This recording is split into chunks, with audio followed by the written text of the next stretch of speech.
Welcome back. Well, let's go ahead and recap. I was able to watch the hearing today, not all at once, but I did watch it in its entirety, and I was able to kind of put together some determinations on it. In this video, what I'm going to do is just kind of give my brief summary about it, and I've got two video points that I want to go to.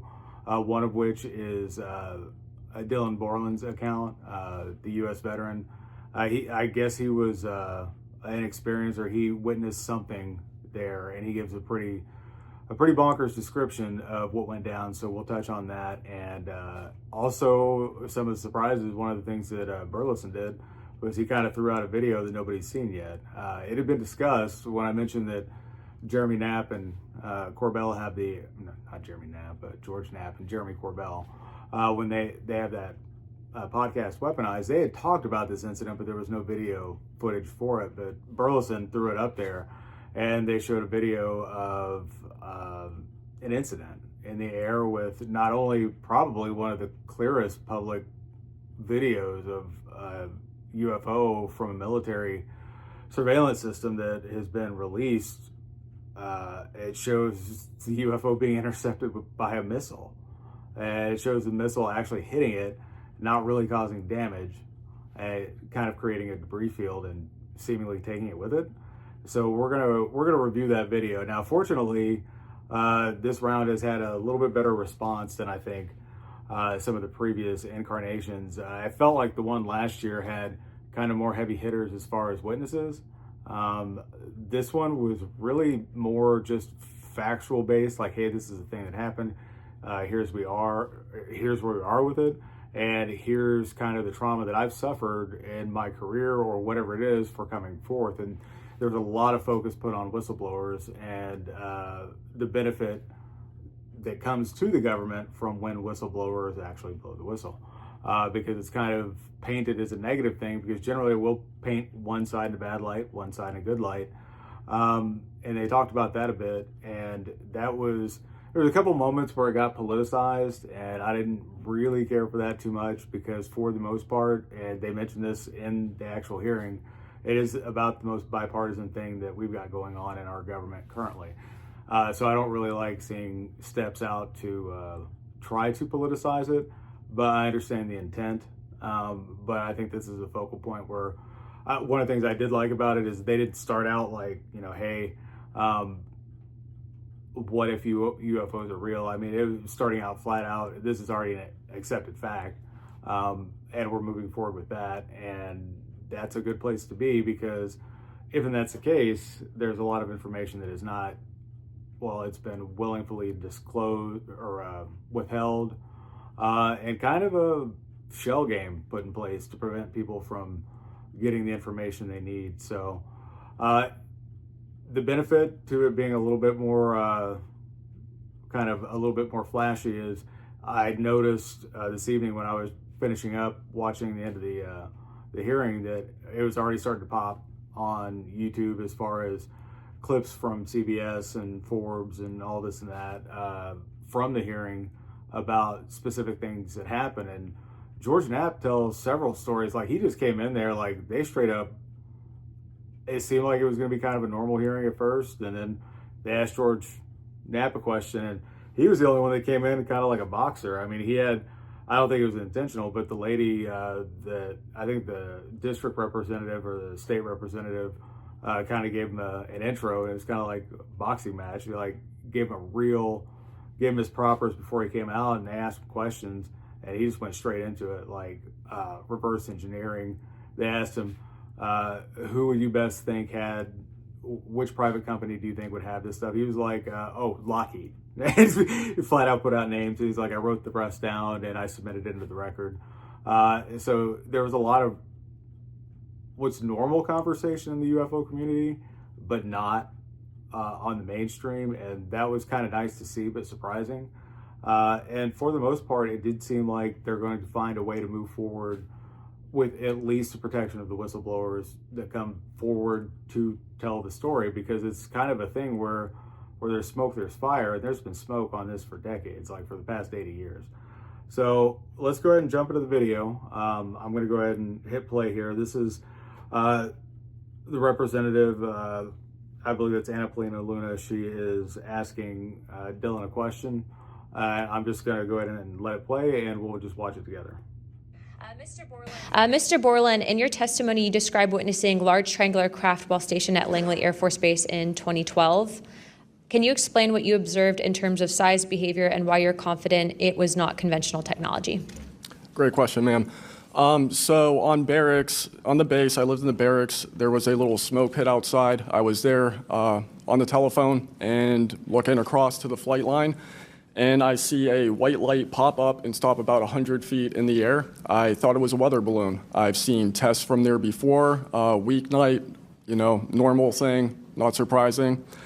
I actually finished my cigarette and I began walking up towards the flight line. There is a track, and because I was on 3 months of night work, I would walk the track at night when we were weather down. And as I began walking towards the light, towards the flight line and the track, the light then flies across the base, across the flight line, and as it flies to me, a triangle manifests around the light. I can't tell you if it's active camouflage. I can't tell you if it appeared around the light, but I can tell you that it was a white light and then it was a triangle. It stopped about 100 feet in front of me and approximately 100 feet above me. My telephone got extremely hot, completely froze, dead. I remember how thick it was. It was between 1 to 2 stories thick, equilateral triangle. I could never see the top of it, and the edges were 90 degrees. There were 4 lights in total, 1 light on each corner and a larger light in the center, 2 to 3 times the size of the corner lights. But what was really odd was the outside. The best way to describe it is like looking at a James Webb telescope picture where you have the colors and then the black background. So the craft itself was this black metallic flake paint, but on top of the craft was this gold. Closest to the pin for an ultra.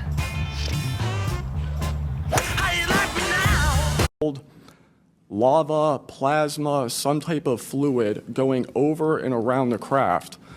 I'm under this for about 2 to 3 minutes, and then the center light flashes 2 to 3 times, no sound, immediately shoots up to commercial jet level minimum, in my opinion. And I immediately feel static electricity all over my body, and then I smell the smell of after a thunderstorm or lightning storm, that really strong summer thunderstorm smell. Gets up to flight level. I'm trying to get my phone reset, and I can only see the center light at this point. If I didn't actually see it take off, I would have thought it was a star. And then it hovers up there, and it begins to slowly move due east out over the Atlantic Ocean. I finally got my phone reset. The entire thing was about, from the time I saw the light pop up near the hangar until it took off out over the ocean, was about 15 minutes. And yeah, that's kind of why I thought his testimony was pretty compelling. There's obviously a lot to it. It went for well over an hour. I felt like there was good conversation, but that's one of the things that I was mentioning yesterday, and by showing those photos, it's like I call them wandering stars because I don't really know what else to call them. But the thing is if you're not looking specifically, you wouldn't think anything other than it being a star. It's like, and by its own composition, it's like in camouflage. If it's up high enough, it looks like a star. And that was the thing with mine. It was like, it was high enough up there, but low enough down where I could see like the orange, like plasma-y. I don't really know how to explain it. It looked like the sun. So, I mean, that kind of makes me think plasma.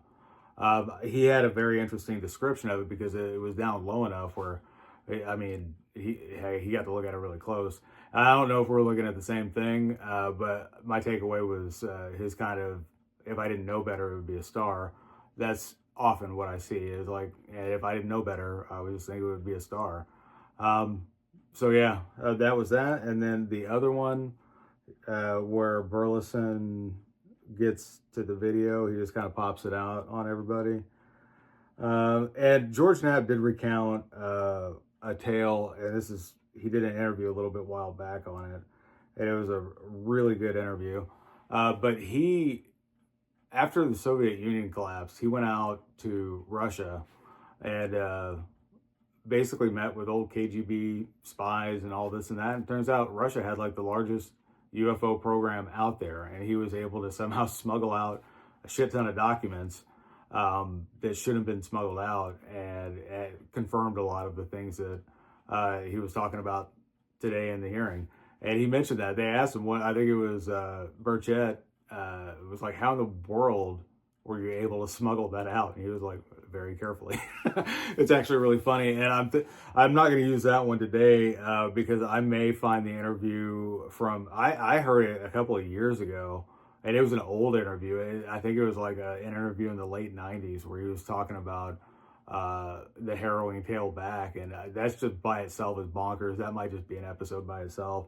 But this one is going to be the video with Burleson where he throws it out, and it's a UAP, and I believe this is over Yemen. Courage to come forward, and we acknowledge that, and I hope that you see that we are taking that seriously. And so very thankful for what you're doing today. I'm also very thankful for previous witnesses that have come forward. I see Matthew Brown in the audience. He courageously stepped forward and was as a witness.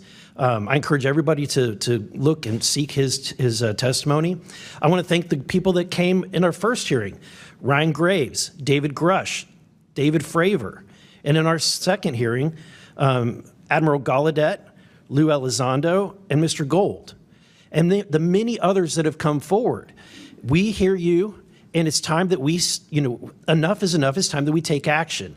Look, I'm not jumped to the conclusion that I believe that there are, aliens coming from another planet, but I'm open to that. And I think that it's our responsibility, especially when we're seeing that we have a government that is actively blocking information from us. Just last night, I tried to get an amendment onto the National Defense Authorization Act that fit in the germaneness of that bill to have UAP disclosure. And conveniently, it was named non-germane, mostly deemed by staff, not even an elected official. This is the kind of stuff that we repeatedly see. Last year, we were blocked by someone in House administration from being able to receive a full briefing from Arrow. So not an elected official, but someone in staff blocked us. And I've had it. Enough is enough. I want to cue up a video that I've been given. And as before it starts, I'm going to describe, this was taken October 30th of 2024.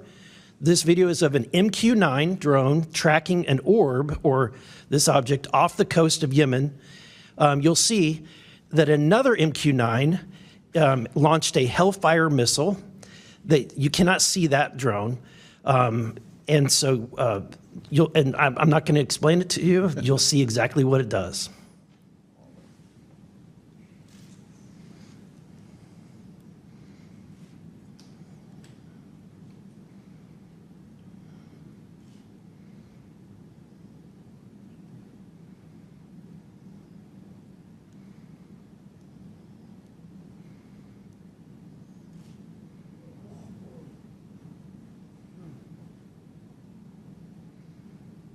We're in our Domino's Best Deal Ever era because we know you're in your pizza topping maximizing era. Get any hand toss?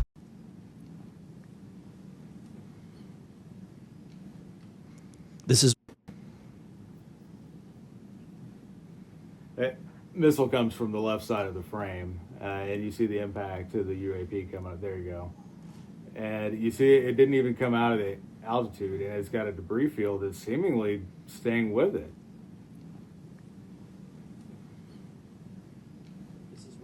This is when it zoomed out, so you can still see it traveling. I mean, it looks like it's flying wonky, but I mean, it got hit by Hellfire. But it's still flying, and it got no wings. Mr. Knapp, have you heard about, events like this occurring? And what information might you have? I'll go ahead and just stop it there. So that's all I really wanted to do, is just kind of give a brief recap and kind of give my main takeaways, and really honestly the focal point on the whistleblowers and taking a more serious tone with it, and then the follow-up from the media actually having significant amount of clips about it. So I urge you to go out on your own, check it out. And I hope you get an opportunity to watch through this and enjoy it. If you have any questions, want to talk about it, post some comments. I hope you all have a good evening. I will have a follow-up video on something coming up. Have a good night.